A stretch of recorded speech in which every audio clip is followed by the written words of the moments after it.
Bueno, Muy buenos días para todos. Continuando con el programa de residencia de las charlas de plástica ocular, vamos a hablar hoy sobre parálisis facial.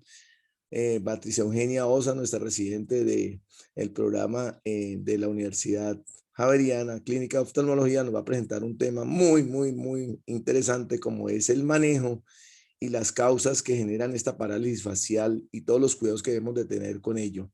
Bienvenida, Beatriz. gracias, Doc. Bueno, pues efectivamente el día de hoy vamos a hablar sobre parálisis facial.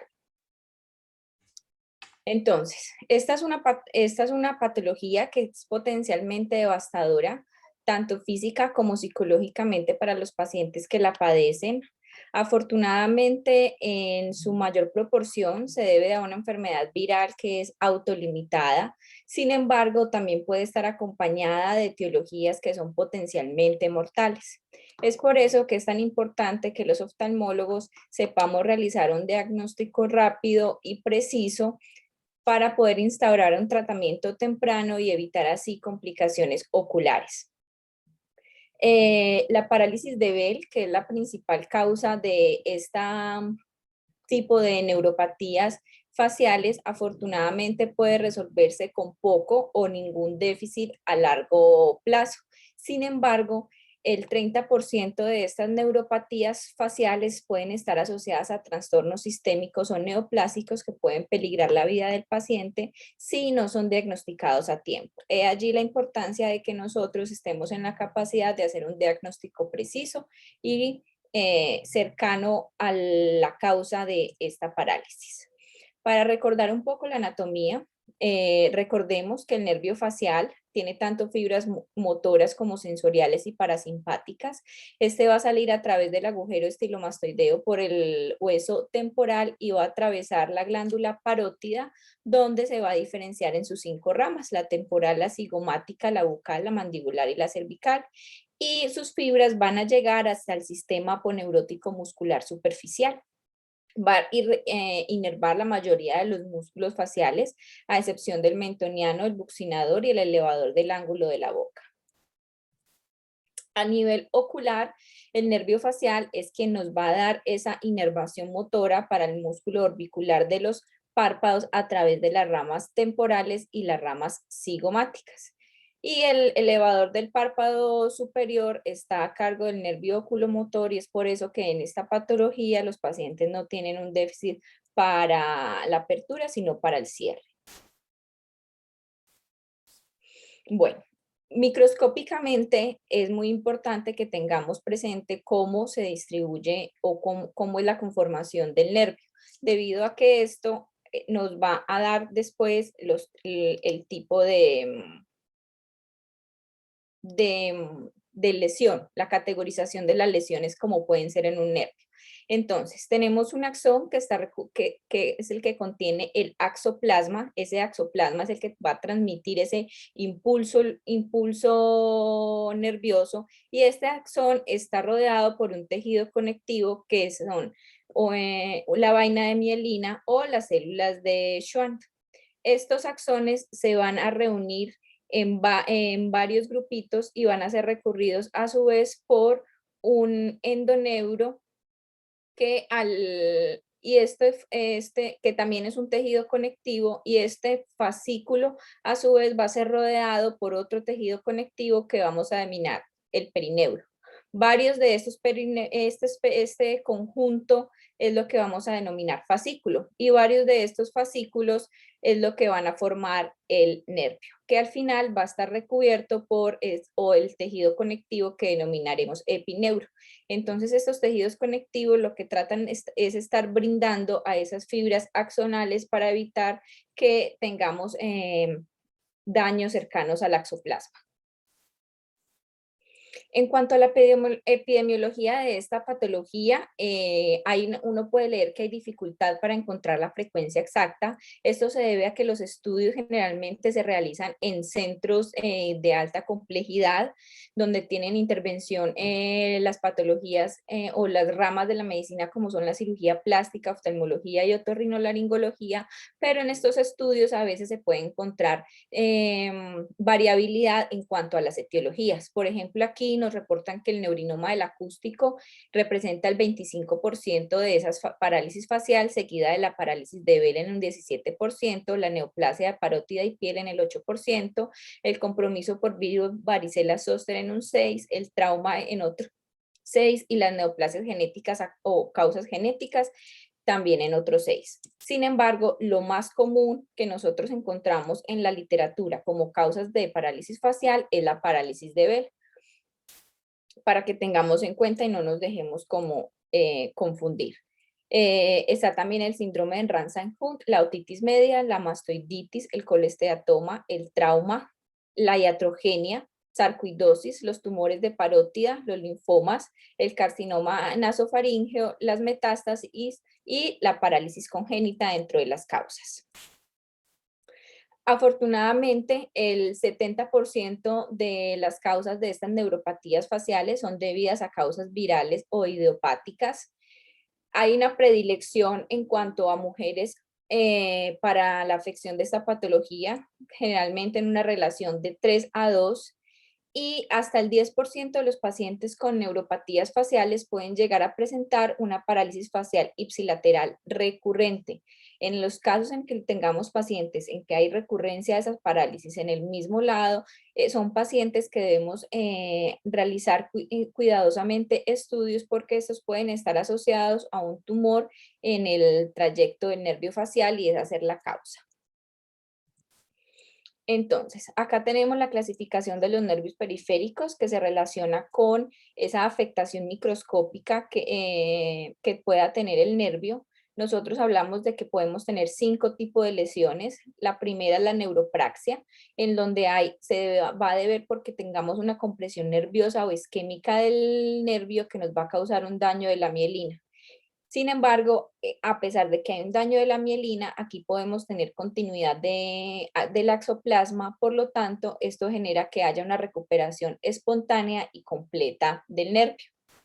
La axonotmesis es la segunda tipo de lesión que podemos presentar a nivel de los nervios periféricos, y aquí ya hay interrupción del axoplasma. Evidentemente, al interrumpir el axoplasma, pues interrumpimos ese impulso nervioso, y eso genera que haya una degeneración axonal anterógrada a la lesión y puede haber denervación del órgano terminal periférico. La neurotmesis son la tercera, la cuarta y el quinto grado de los daños de la lesión. En la cuarta hay un daño del tubo endoneural, generalmente hay producción de sinequias, y esto genera a que haya una recuperación que es muy prolongada y realmente es una recuperación incompleta de esa función. El cuarto grado ya hay daño del fascículo como tal y de todo su contenido. Entonces puede haber una recuperación también que es espontánea, pero que realmente tiene muy poco valor funcional. Y por último, el quinto grado de esta clasificación, ya hay sección completa del nervio y aquí sí hay necesidad de una reanastomosis de tipo quirúrgico. En cuanto a la parálisis de Bell, representa el 70% de las neuropatías faciales. La etiología es desconocida realmente. Las hipótesis es que las causas son relacionadas a isquemia, a reacción inmune y a infección de tipo viral. Esa infección de tipo viral puede estar asociada tanto a papera como a rubeola, al virus del VIH, al virus del herpes simple y al Epstein-Barr. Y se ha asociado que también puede estar acompañada o producida por anomalía de los nervios craneales, principalmente del quinto, del octavo y del 10º par craneal. Aquí lo que más se sospecha es que esta sea causada porque hay una reactivación del herpes simple o del varicela zoster ótico, y existe una tercera variante de esta parálisis de Bell que se llama el zoster sine herpete, que es una parálisis facial de inicio agudo, pero que no está asociada a vesículas cutáneas. Su incidencia es de 11 a 53 por 100.000 pacientes. La parálisis de Bell como tal no tiene una predilección de género, tampoco hay una predilección de lateralidad de la afectación. Sí tienen mayor riesgo las mujeres que están embarazadas y hasta 2/3 de estos pacientes pueden hacer una parálisis completa. Afortunadamente, solo el 0.3% de los pacientes se reporta que hagan una parálisis bilateral y el 9% pueden llegar a hacer una parálisis bilateral secuencial. Y solo el 8% de los pacientes que presentan una parálisis facial tienen antecedentes familiares de haber presentado una patología igual. En cuanto a la evaluación de la parálisis de Bell, debemos tener en cuenta que la clínica de esta patología se caracteriza porque es una parálisis aguda del nervio facial, generalmente unilateral, con un inicio menor de 72 horas y sin causa identificable. La mayoría de los pacientes con este tipo de parálisis saben muy bien el inicio en el que empiezan a notar esta debilidad. Cuando los pacientes nos reportan que es más gradual, desconocen el momento del inicio de la patología, creen que lleva más de 72 horas, debemos indagar por otras cosas que nos ayuden a llegar a los diagnósticos diferenciales. Generalmente, otras de las patologías que pueden causar estas parálisis faciales tan abruptas o de inicio agudas son la varicela zoster óptica y la enfermedad de Lyme, como lo veremos más adelante. Y en los que son un inicio más prolongado, pues siempre pensar en la neoplasia a lo largo del nervio facial, y estos pacientes que sí tienen inicio prolongado, que es gradual, siempre debemos acompañarlos de estudios imaginológicos como son la resonancia magnética, y debemos garantizar que este tipo de pacientes tenga una valoración por el servicio de otorrinolaringología. Debemos examinar en los pacientes las diferentes zonas faciales bilateralmente. Esta evaluación debemos realizarla tanto con el paciente en reposo, realizando movimientos dinámicos, y siempre recordar evaluar los movimientos inkinéticos que esté presentando el paciente, recordando que estos son los movimientos involuntarios que ellos estén presentando. Determinar muy bien si el compromiso es hemifacial, si es solo central, si completa todo el componente hemifacial, o si también tiene hallazgos de bilateralidad. Y cuando encontramos que hay compromiso hemifacial regional, ya debemos tener la sospecha de que puede tratarse de un tumor o también de una inflamación local. Uno de los tumores que más frecuentemente se asocia con presentar un compromiso hemifacial regional es el carcinoma de células escamosas cutáneo facial. También debemos de evaluar el lecho parotidio y el cuello. Allí debemos buscar si hay presencia de asimetrías o masas que nos indiquen que puede ser una neoplasia la causa de esta patología. Entonces, aquí estamos viendo una paciente con parálisis facial. Tenemos ausencia, lo que vamos a encontrar es ausencia del movimiento de la frente. También podemos encontrar que ellos van a tener una sutil elevación de las cejas, que no suele ser muy pronunciada, pero se puede marcar si evaluamos bilateralmente al paciente con cuidado. El lagoftalmos, generalmente el lagoftalmos que estos pacientes van a presentar es un lagoftalmos que puede medir entre 2 a 3 milímetros en posición vertical, y que en decúbito supino puede llegar hasta 8 a 19 milímetros. La presencia del ectropion paralítico, que este suele ser ya una patología, la presencia en una parálisis más crónica. La presencia de la queratopatía por exposición o ulceración corneal franca, no se nos debe olvidar evaluarlo en este tipo de pacientes. La desviación de la comisura facial es otro de los signos que vamos a encontrar. Estos pacientes pueden tener dificultad para masticar. Algo muy simple es poniéndolos a beber agua, ellos van a tener salida del agua porque no son capaces de deglutir completamente por el lado que está afectado. Incluso ellos pueden tener obstrucción nasal por la desviación hacia el lado bueno de la cara.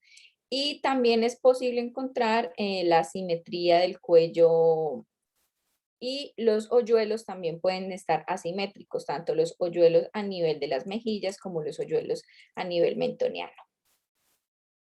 Existen escalas de función que es importante que conozcamos su existencia porque cuando nos vamos a leer en la literatura o en la realización de los estudios clínicos es a través de estas escalas que se evalúa la función o la recuperación de este nervio facial. Las dos más grandes son la de House-Brackmann y la de Sony-Brock.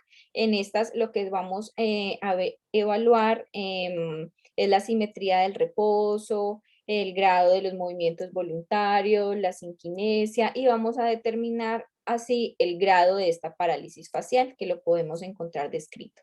Entonces, cuando hay el primer grado, lo que nos está hablando es que hay una función normal en todos los territorios.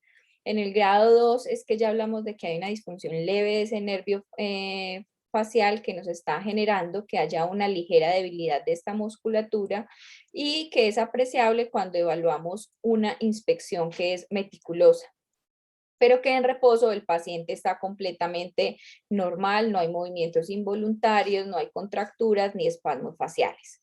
Ya cuando nos da para un puntaje del grado 3, lo que esto significa es que ya hay una disfunción moderada. Entonces aquí el paciente sí vamos a ver que tiene una diferencia clara entre ambos lados sin llegar a ser desfigurante, pero si hay incompetencia para el cierre palpebral completo, o sea que aquí ya nos involucra a nosotros, hay movimiento de la región frontal, sin embargo hay asimetrías ya de esa comisura bucal en los movimientos dinámicos máximos y en reposo podemos incluso ver una simetría y un tono normal. Ya en el grado 4 ya tenemos una disfunción que es moderadamente severa. Aquí ya sí hay una debilidad y una asimetría que es completamente desfiguradora para el paciente. Son pacientes que llegan muchísimo más rápido a las consultas. En reposo incluso se pudiese ver simetría y tono normal. Aquí no hay movimiento ya alguno de la región frontal, hay imposibilidad para cerrar el ojo totalmente y aquí ya sí vemos la presencia de los movimientos repetitivos no voluntarios y el espasmo de la musculatura facial. Y ya en el grado 5 es el peor de los casos, aquí ya sí hay una disfunción severa, aquí tan solo hay una ligera actividad motora perceptible de esa musculatura afectada, en reposo está completamente asimétrico y en el grado 6 ya la parálisis es total, no hay movimiento facial y hay pérdida del tono.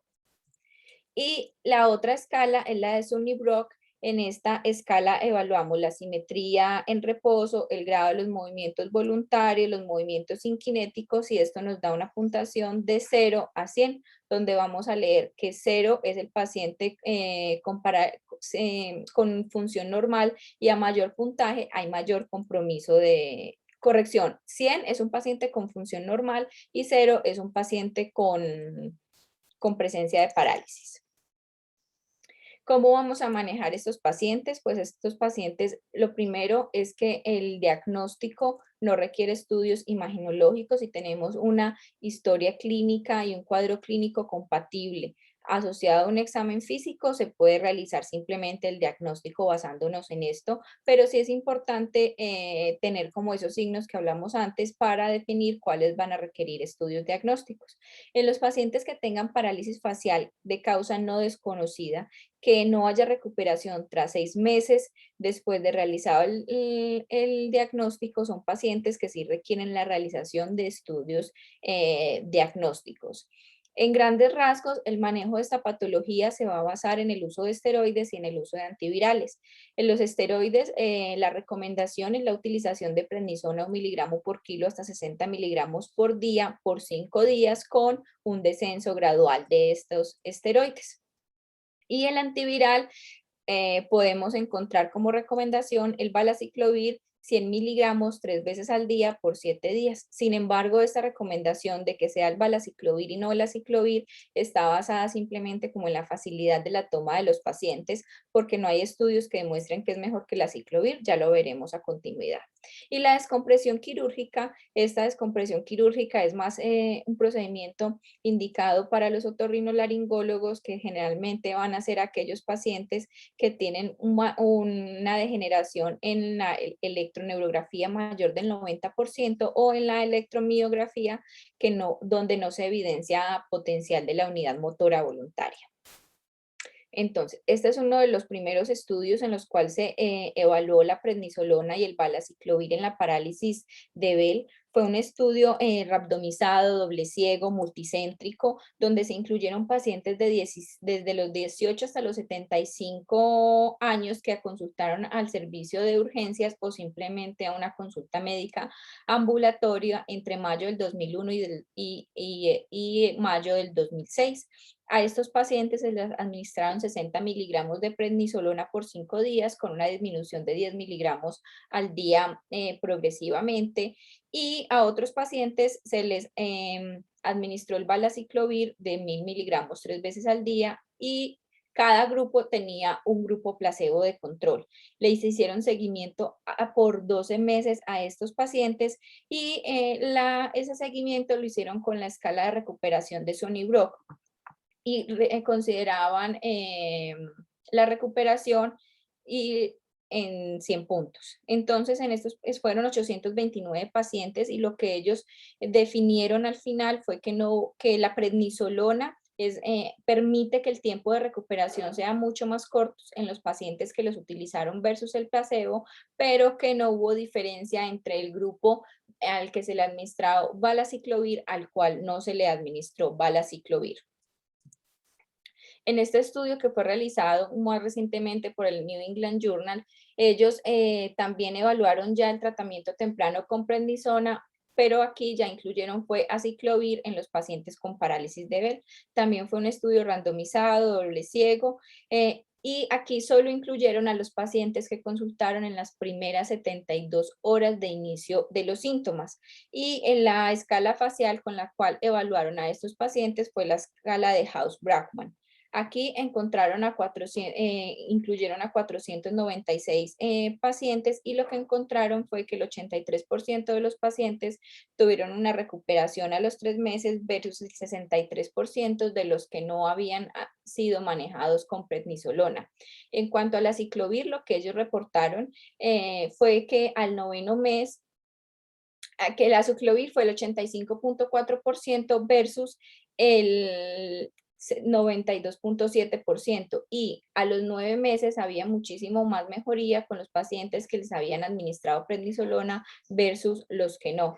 Y el grupo que utilizó tanto prednisolona como aciclovir fue al final del estudio un 79.3% versus un 92.7% a los 9 meses. Entonces ellos llegaron a la conclusión que en los pacientes con parálisis de Bell que eran manejados tempranamente, definiendo menor de 72 horas de los síntomas con prednisolona, tenían una mejoría significativa tanto a los 3 como a los 6 meses, pero que no había beneficio real del manejo con aciclovir.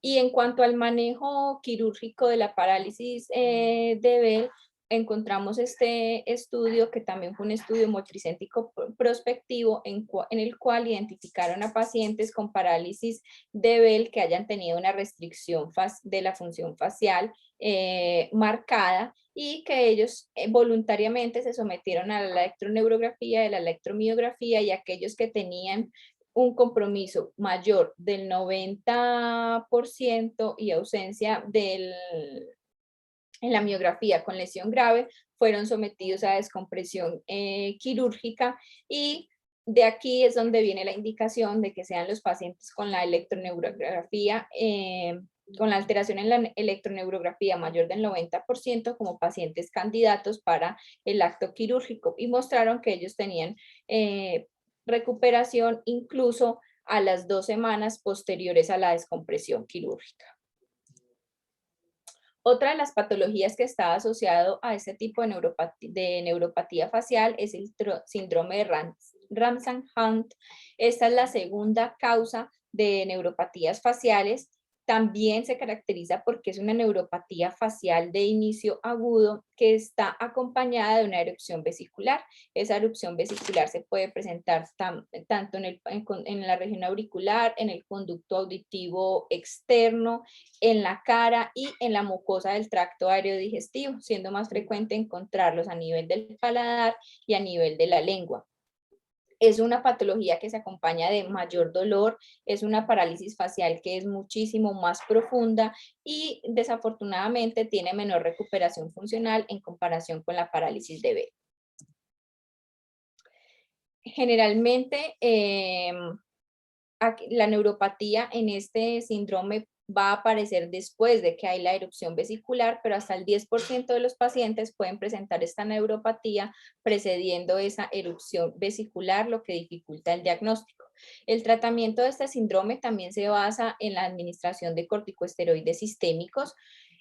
Se ha demostrado que estos esteroides ayudan a la disminución del dolor de estos pacientes y al vértigo asociado a la patología de forma aguda.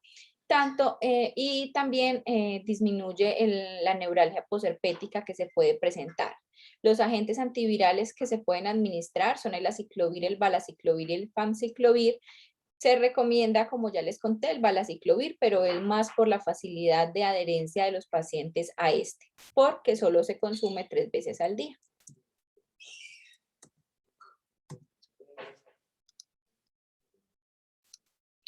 Bueno, la otra patología asociada es la enfermedad de Lyme. Recordemos que la enfermedad de Lyme es producida por la bacteria Borrelia burgdorferi, que se va a encontrar en las garrapatas de patas negras, que son las garrapatas que se encuentran comúnmente en los venados. Esta es una enfermedad endémica de Estados Unidos y en las regiones donde esta patología es considerada una enfermedad endémica, es la responsable del 50% de las parálisis faciales en niños. Esta enfermedad se parece a la sífilis en cuanto a que tiene etapas de presentación. En la etapa primaria hay aparición del signo primario, que es el eritema migratorio. Este eritema migratorio se caracteriza por una lesión eritematosa que tiene una región central, que es una región pálida. Esta lesión puede crecer hasta 5 centímetros después de la picadura, y en ocasiones puede acompañarse de esta lesión que puede ser eritematosa o tornarse azulada, como si fue parecido a una equimosis. Cuando se presenta esta lesión que está acompañando este eritema migratorio, se denomina que es una lesión en ojo de buey. También puede confundirse con una tiña corporis y este eritema primario se va a acompañar de fatiga, la presencia de linfadenopatía, pero hasta un 10% de los pacientes no van a desarrollar una erupción que sea reconocible como tal de la enfermedad de Lyme. En la segunda etapa ya ocurre semanas a meses después. Aquí ya hay presencia de anomalías neurológicas. Estas anomalías es que los pacientes pueden debutar con meningitis o con neuropatías. Y la tercera etapa ya se torna en presentarse meses a años y se va a caracterizar por una artritis crónica. También se van a apreciar trastornos mentales que describen como trastornos mentales leves, y la presencia de carditis y de bloqueos auriculoventriculares son lo que caracterizan esta etapa.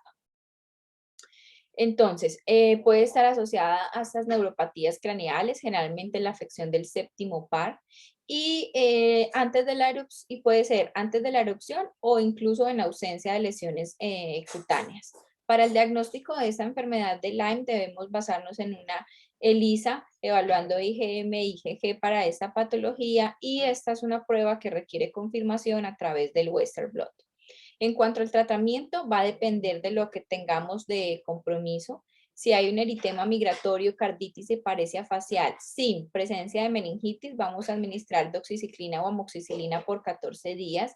La presencia ya de compromiso articular hace que se extienda ese tratamiento hasta 28 días, y en caso de que ya tengamos presencia de meningitis o de radiculopatía, sí requerimos ya la administración de ceftriaxona intravenosa prolongada por 14 días.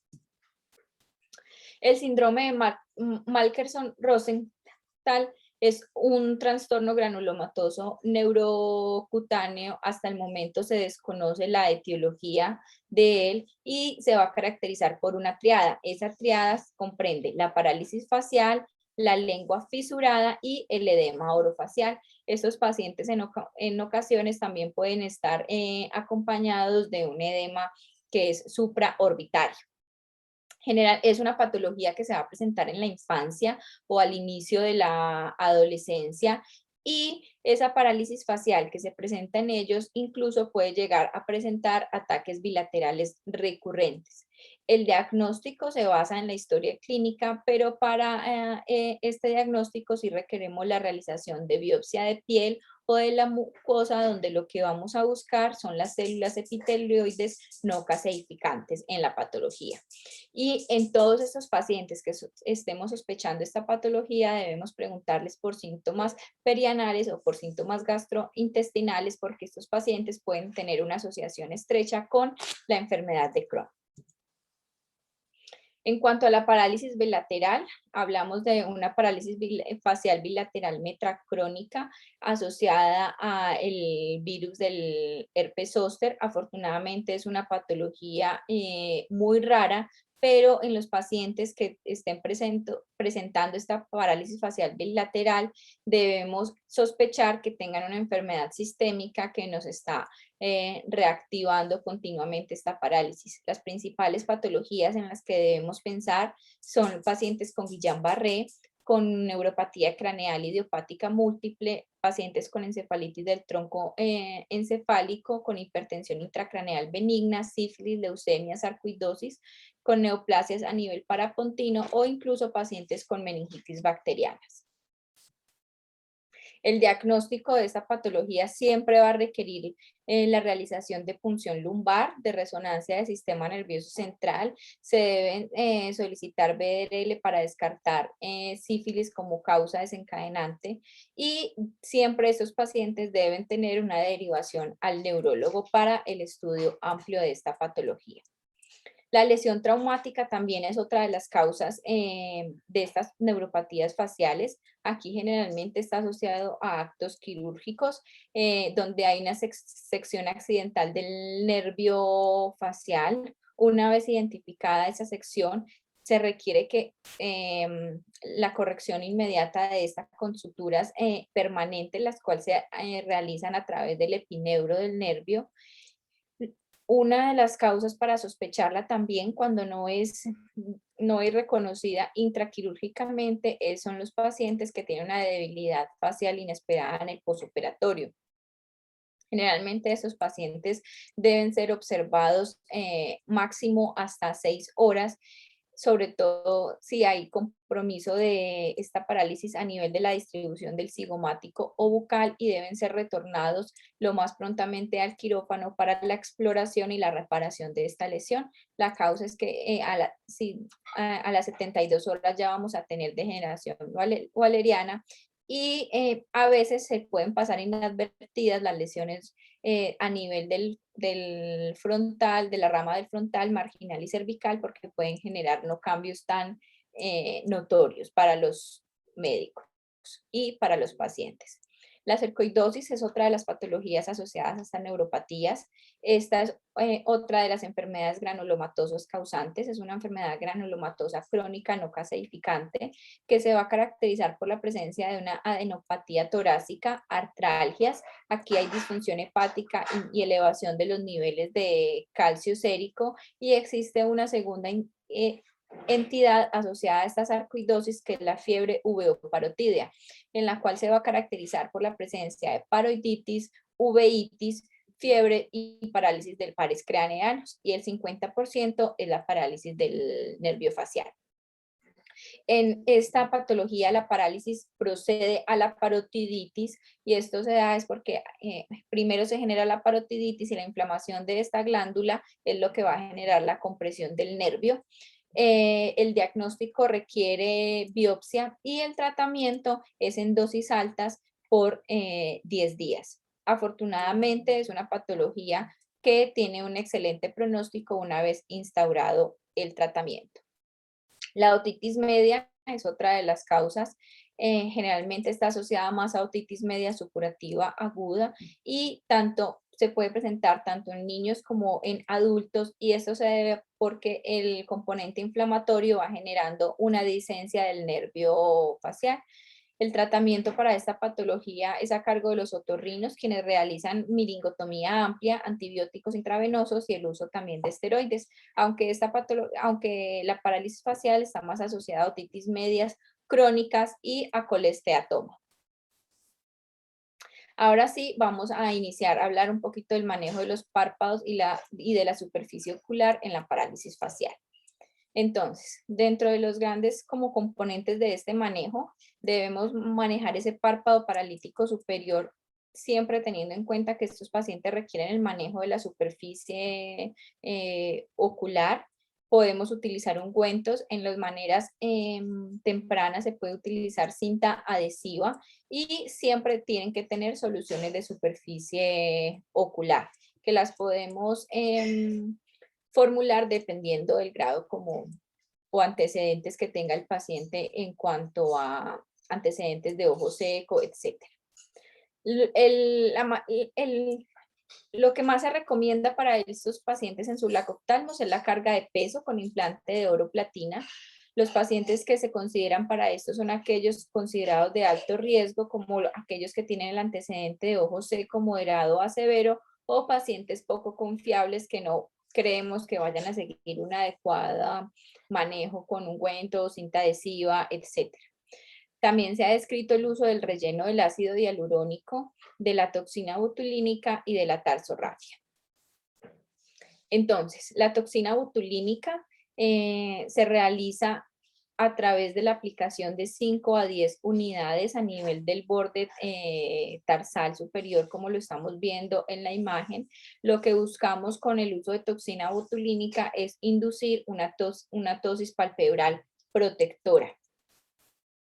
Ese es uno de los estudios que se han realizado sobre el manejo de la parálisis facial con toxina botulínica. Esta fue una revisión sistemática en donde se escogieron pacientes y se estableció manejo básicamente con la toxina botulínica, y lo que ellos encontraron es que la toxina botulínica podría ayudar y mejorar el aspecto de a mejorar esa queratopatía por exposición al inducir una parálisis del elevador, y que podría ayudar. Sin embargo, que todavía habían muy poquitos datos para recomendarlo pues como un estudio, como una recomendación para el manejo en todos los pacientes, pero que pacientes seleccionados que no quisieran someterse a actos quirúrgicos podrían ser candidatos a el uso de toxina botulínica. También está el relleno con ácido hialurónico. Esto se hace a través de una inyección en el espacio pretarsal, utilizando varias inyecciones a la vez, y con eso lo que logramos es realizar un control de un lago oftalmos residual. Este tipo de manejo ha sido avalado, por ejemplo, en este estudio, en donde se consideró las inyecciones de ácido hialurónico como un manejo no quirúrgico para el lago oftalmos paralítico. Ellos tuvieron un estudio con poquitos pacientes, solo fueron 26 pacientes, pero ellos encontraron que, por ejemplo, la mayoría de los pacientes al mes tenían una completa recuperación de ese lago oftalmos con control de la queratopatía.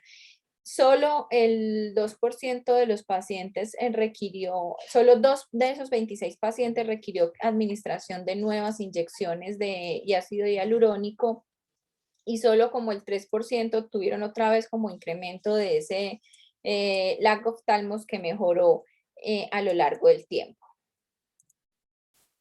Entonces, ¿cómo vamos a realizar este procedimiento? Entonces, la carga de peso con implante de oro o platina, primero debemos establecer cuál es el peso adecuado para el paciente. Esto se hace a través de un kit que tienen los cirujanos oculoplásticos con diferentes tipos de pesas, y preoperatoriamente se coloca se estima cómo va a ser el peso apropiado colocando estas pesas de prueba encima del párpado del paciente, y se determina que el peso correcto va a ser cuando ponemos la pesa y el párpado llega 2 milímetros por debajo del limbo, con el ojo abierto o que provoca el cierre completo cuando lo ponemos a ocluir en posición erecta. Lo que hacemos es que se realiza una incisión a nivel de la piel y vamos a disecar con unas tijeritas de Westcott hasta llegar y crear un bolsillo suborbicular donde vamos a poner la pesa a nivel del borde superior del tarso y la vamos a fijar con una sutura de nylon de 7 ceros. Los cirujanos recomiendan entre 3 a 5 puntos para una adecuada fijación y posterior vamos a hacer cierre del músculo orbicular con poliglactina, que es el Vicryl 7 ceros, para evitar que haya una exposición de esta pesa. Acto seguido vamos a cerrar la piel con una sutura de intestino simple o catgut de absorción rápida 6 ceros y aquí es un corte sagital donde podemos ver cómo se encuentra posicionada esta pesa. Aquí les traje un videito de cómo. La colocación de una pesa de oro para el tratamiento de la parálisis facial comienza con una incisión realizada con bisturí eléctrico en la piel. Una vez atravesada la piel, se debe incidir el músculo orbicular para generar un bolsillo debajo del mismo por encima del tarso y la aponeurosis del elevador. Este bolsillo debe tener el tamaño apropiado para alojar la pesa. En este caso, la pesa es de 1 gramo y ha sido medida con anterioridad para determinar el valor adecuado. La pesa es fijada a la cara anterior del tarso mediante 3 puntos de prolene 6 ceros. Estos puntos adhieren la pesa en la ubicación y disminuyen la posibilidad de que la pesa sea expulsada como complicación. La expulsión de una pesa ronda el 3% únicamente cuando se utiliza esta técnica. Los 2 puntos inferiores se colocan de manera tal que no atraviesen el espesor completo del tarso. Aquí se está demostrando cómo se coloca el segundo punto, de manera idéntica a la anterior, con 3 nudos iniciales y luego 2 nudos más. Es importante seccionar los puntos de tal manera que los nudos no hagan protrusión por la piel. Aquí se coloca el último punto de fijación, que es también asegurado con 3 nudos. Una vez completada la fijación de la pesa al párpado, es necesario controlar que los tejidos se posicionen espontáneamente y no haya excesiva tensión de los mismos. Como paso fundamental para la retención de la pesa y evitar su expulsión, es necesario realizar un cierre cuidadoso de las capas externas del párpado, comenzando por el orbicular del párpado, como se ve en este momento. La sutura aconsejada es el Vicryl 6 ceros, realizando los nudos en forma interrumpida y colocados en la parte profunda de la incisión, de tal manera que tampoco hagan protrusión a través de la herida que pueda complicar el posoperatorio. Pueden colocarse de 3 a 5 puntos, dependiendo del tamaño de la incisión. En este caso la incisión ronda los 10 milímetros, por lo cual únicamente son necesarios 3 puntos, que aposicionan fuertemente la herida. El Vicryl tiene un tiempo de absorción de 90 días, por lo cual genera una barrera importante a la expulsión. Por último, la piel es suturada con prolene 6 ceros en forma de una sutura continua. Esto culmina la colocación de la pesa de oro en el párpado superior. Entonces, ahora que vimos cómo se coloca, vamos a hablar de los materiales que utilizamos para esas cargas de peso. Para esas cargas de peso están los implantes palpebrales con oro o con platino. Generalmente el implante de oro viene con una de 0.6 a 0.8 en cuanto a su espesor y puede tener un peso hasta 1.8 gramos y en pacientes seleccionados incluso hasta 2.2 gramos. Los beneficios de estos implantes es que permiten que haya un cierre completo del párpado. Es un procedimiento que es completamente reversible, no restringe la visión periférica ni la visión binocular, a diferencia de las tarsorrafias que sí nos pueden generar dificultad, y podemos combinarlos con otros procedimientos quirúrgicos palpebrales correctivos. ¿Cuáles son las diferencias entre escoger una pesa de oro versus una pesa de platina? Las pesas de platina generan una mejor adaptación al párpado. Al ser más densas, tienden a ser muchísimo más delgadas, generan menos visibilidad de que tenemos una pesa al interior del párpado, pero tienen una gran desventaja, y es que el costo es muchísimo más superior comparado con las pesas de oro. Existe este otro material que es la cadena palpebral. Estas cadenitas también requieren que el cirujano adquiera un kit de prueba para saber igual el peso adecuado. Vienen también hasta 2.2 gramos de pesos, y las ventajas es que estas son muchísimo más flexibles y por lo tanto generan una mejor compatibilidad con los tejidos. Ellas tienen una densidad aumentada, al igual que las de platino, por lo cual también tienen una reducción del volumen mayor del 10%, siendo muchísimo más pequeñas. Permiten que el posicionamiento sea pretarsal sea muchísimo más óptimo, y tienen menos complicaciones posoperatorias. Las complicaciones en estos casos es que el paciente haga una cápsula, que haga expulsión de la pesa, y son por lo tanto se obtienen excelentes resultados. En este estudio se evaluó la opción del uso de las pesas con platino en el párpado superior. Disculpen. En la cual se concluyó que los autores recomiendan que esta es muchísimo mejor debido a que generan un adecuado manejo del lagoftalmos y reducen el riesgo de eventos adversos, como la realización de la cápsula, la excursión de la extrusión del peso comparado con las de oro. Entonces lo consideran que es una alternativa más convencional. ¿Ustedes me siguen oyendo? Sí, Betty. Es que me salió un perfectamente. mensaje. Bueno. Seguimos. Listo. En cuanto a la tarsorrafia con sutura, es otra de las opciones. La tarsorrafia con sutura está indicado para esos pacientes que sabemos que requieren solo un manejo agudo. Es muy útil, por ejemplo, en los pacientes que están en manejo intrahospitalario prolongado por otro tipo de patologías, o incluso porque la parálisis sea desencadenada por una de las enfermedades sistémicas por las cuales están operando, y el beneficio es que la podemos revertir posteriormente.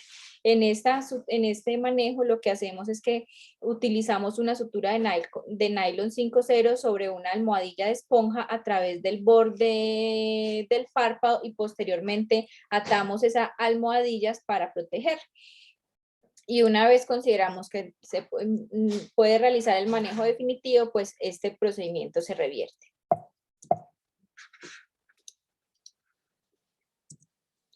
La tarsorrafia quirúrgica está indicada semanas a meses después de la instauración del lagoftalmos. En ella lo que hacemos es que conservamos la laminilla anterior y fusionamos los bordes del tarso.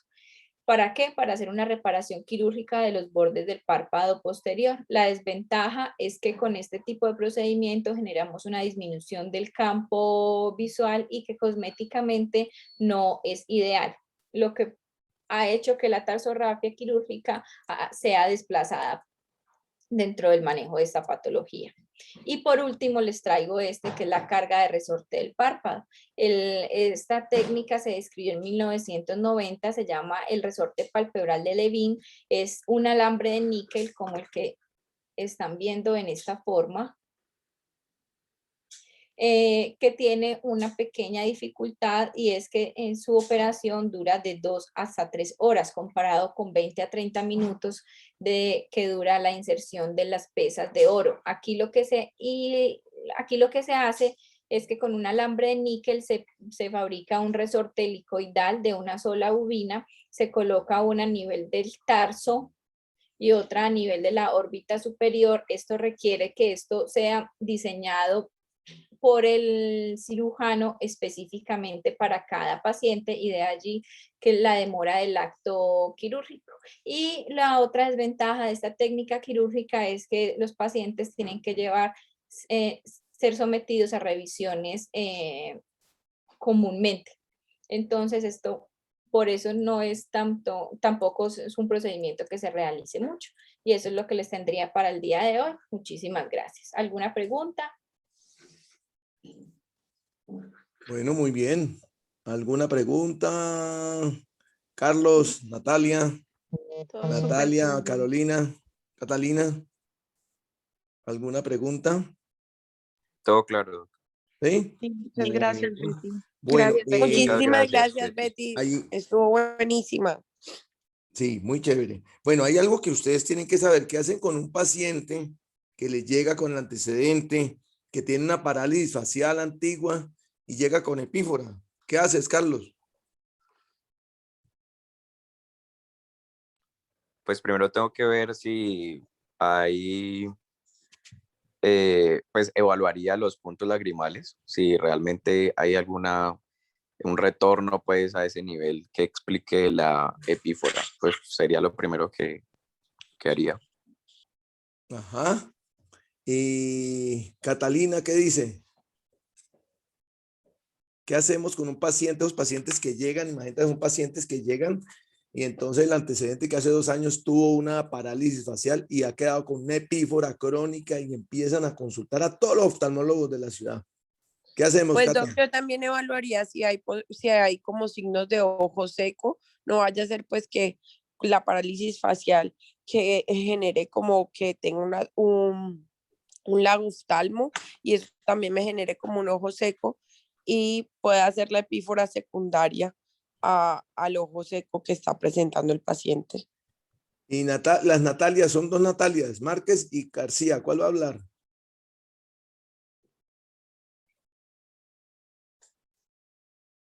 ¿Ninguna? Ah, ahí está, Natalia Márquez. Sigue. Pues también pienso igual de lo que dijo Carlos y Catalina, pues habría que evaluar los puntos lagrimales porque también eso va a depender pues si está pues sintomático para ver si hay que manejarlo, pues porque ya es crónico. Correcto, es una secuela. Ok, ¿y Natalia García dice algo? No, pues creo que ya lo dijeron, entonces sí evaluar si hay estenosis de los puntos lagrimales y a ver si de pronto se le pueden poner tapones siliconados, pues dependiendo de cuál sea la etiología de esa epífora. Ok, bueno, ¿qué pasa con el paciente que hace una parálisis facial y queda con secuelas? El paciente crónico, que se nos vuelve el manejo difícil, mejorarlo de todas estas cosas es muy difícil porque queda una atonía facial. Cuando hay atonía facial, no hay sistema de bomba. Al no haber sistema de bomba, no hay succión de la lágrima. Entonces el paciente vive con el ojo enlagunado, encharcado. No es una epífora como la que estamos acostumbrados, obstructiva. Es una epífora en la cual simplemente al haber atonía de la vía lagrimal, pues no funciona el conducto de evacuación lagrimal y el paciente maneja un ojo encharcado todo el día. Entonces el ojo lo tiene mojado. Esa es importante que tengan en cuenta. Los puntos lagrimales usualmente están en buena posición, están permeables, pero hay atonía, entonces no funcionan. Entonces, lo que dijeron está bien. Beatriz les dijo muy claro, tienen que buscar un signo importantísimo que es el lagoftalmos. Casi siempre hay un pequeño lagoftalmos, entonces podría ser el primer paso a tratar de solucionar esa epífora porque hay exposición cuando el paciente duerme.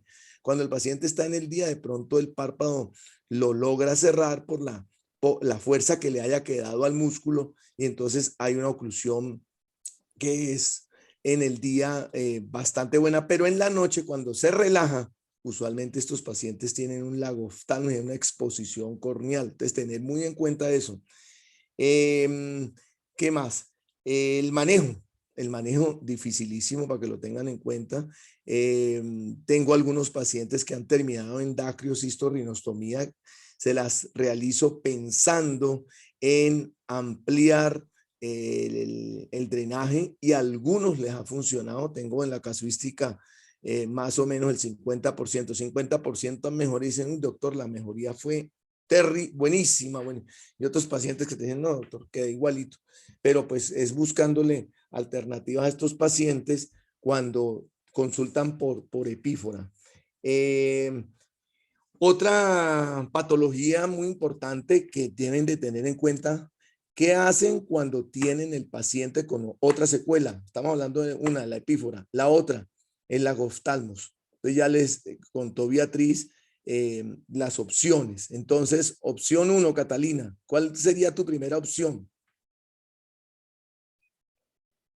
Pues Doc, yo creería que entonces con el lagoftalmo general, entonces en la noche como una oclusión, con lo que normalmente se hace es como un microporo que se pegue en las noches y mejorar la lubricación con los lubricantes a base de gel y en el día también con las gotas.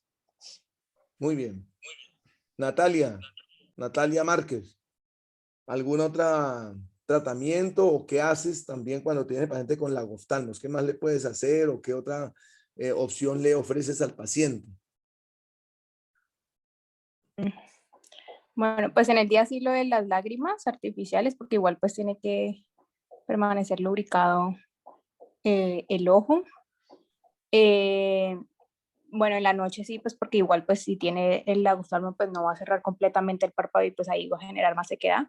Y no sé si de pronto pues si haya deversión o algo en el párpado inferior pues se pueda corregir esa parte como quirúrgicamente, pues en dado caso que haya como posibilidad ¿Eso la qué parte cirugía? quirúrgica. ¿Cuál cirugía le ofrecerías? Ay, no sé, doc, la verdad no sé. Carlos. Pues yo, pues se podría intentar una tarsorrafia.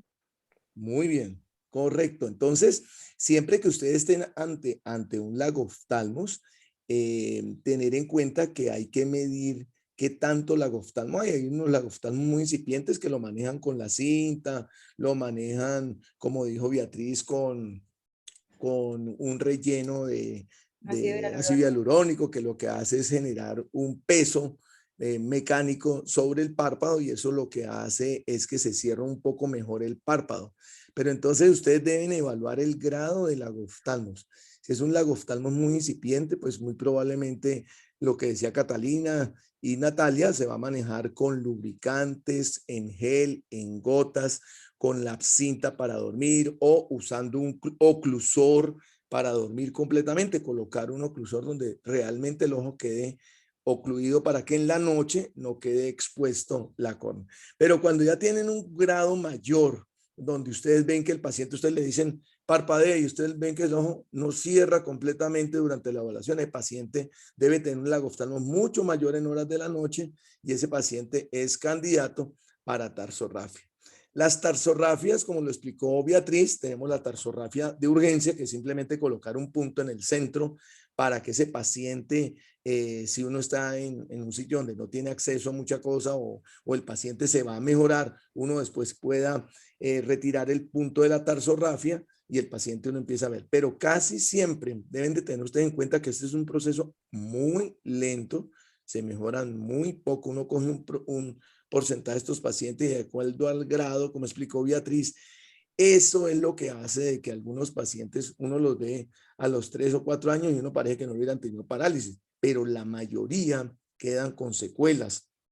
Y esas secuelas deben conocerlas. Paciente que viene entonces con ese lagoftalmos, uno lo ve. Entonces, de acuerdo al grado, ya si es una secuela tardía, ¿Qué hacemos con ese lagoftalmos tardío? Entonces lo mostró ahorita Beatriz, que es hacer la tarsorrafia lateral. A veces pues no es la más cosmética del mundo, pero esa tarsorrafia reavivamos bordes y el paciente queda con esto ligeramente disminuido. Se disminuye la hendidura palpebral, cosméticamente no es bien, no es muy bonita, pero el paciente mejora muchísimo, para que lo tengan en cuenta. Pero a veces tampoco es mucho o es una retracción muy grande. No se olviden de la toxina botulínica, es una excelente herramienta para tratar estos lagoftalmos y uno puede estarlo haciendo cada 3, cada 6, cada 8 meses, repitiéndolo en el paciente. Entonces, eso es muy importante. Otra cosa que quería simplemente ver si Beatriz lo alcanzó a revisar es el manejo del paciente agudo. Si revisaste algo con respecto al manejo inmediato de hacer estímulos faciales.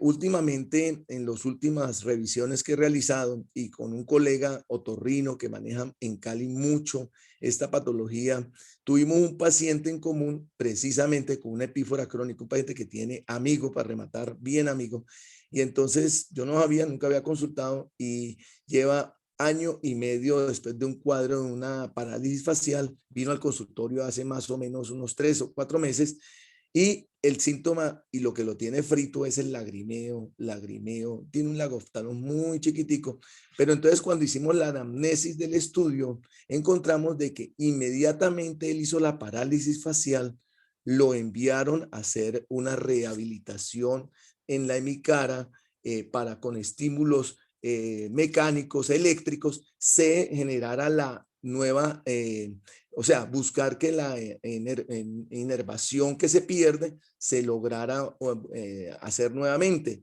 No me recuerdo muy bien el manejo de esteroides, qué tan bueno fue, pero me contaba el colega, es que uno no puede tan tempranamente mandar a estos pacientes a hacer rehabilitación porque estimula que esa nueva inervación que se da sea tan rápida que lo hace de forma irregular y los pacientes quedan con el problema de la masticación, que hacen lagrimeo, con una oclusión irregular. Entonces, no sé si revisaste o pudiste leer algo sobre eso, Beatriz. Pues lo que yo revisé, incluso la Sociedad Americana de Otorrinolaringología sí describe la realización de terapia física e impulsos eléctricos, pero dentro del proceso rehabilitador, no dentro del manejo agudo. Dentro del manejo agudo lo que ellos recomendaban era el uso de esteroides, el uso de los antivirales, independientemente de que los estudios no hayan mostrado